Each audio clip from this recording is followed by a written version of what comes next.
This may be one of the only places in the world where you can see the clashing of cultures converge in such a small place. We visited the borders of Israel and were briefed about the past and present dynamics in the region. I mean, you have Egypt to the south, Lebanon and Syria to the north, and Jordan to the east.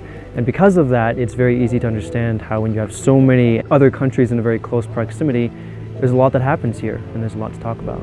You're close enough to where you can hear the artillery fire despite there being a ceasefire. In the US, you don't go to a place and think, oh my goodness, like a rocket could fall on me right now. You don't go to a place and think like you could have a tunnel open up in your backyard or something and a terrorist will come in and steal your kids. That's crazy.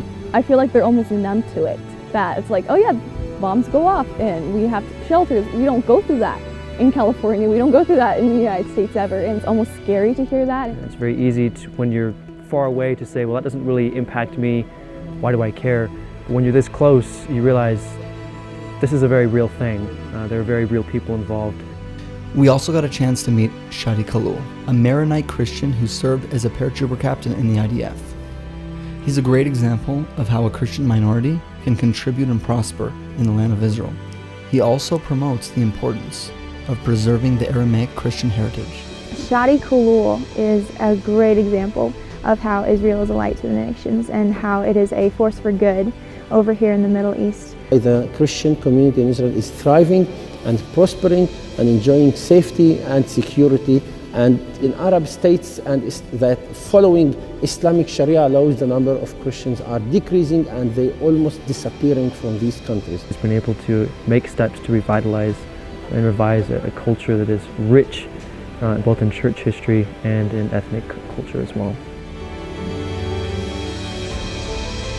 Here in Israel, they don't shy away from taking in any of their enemies that might happen to be wounded. A human life is a human life, and they value it as such. That whole experience of just being there and like actually seeing and putting faces and names to stories that I've heard on the news, like that changes you, you know? And I think that's the biggest aha moment for me. Love your neighbor as yourself. That was taught in this very land. For a few days, we were able to experience the gravity of that teaching in the presence of complex relationships. The tensions were tangible, and the experiences unforgettable.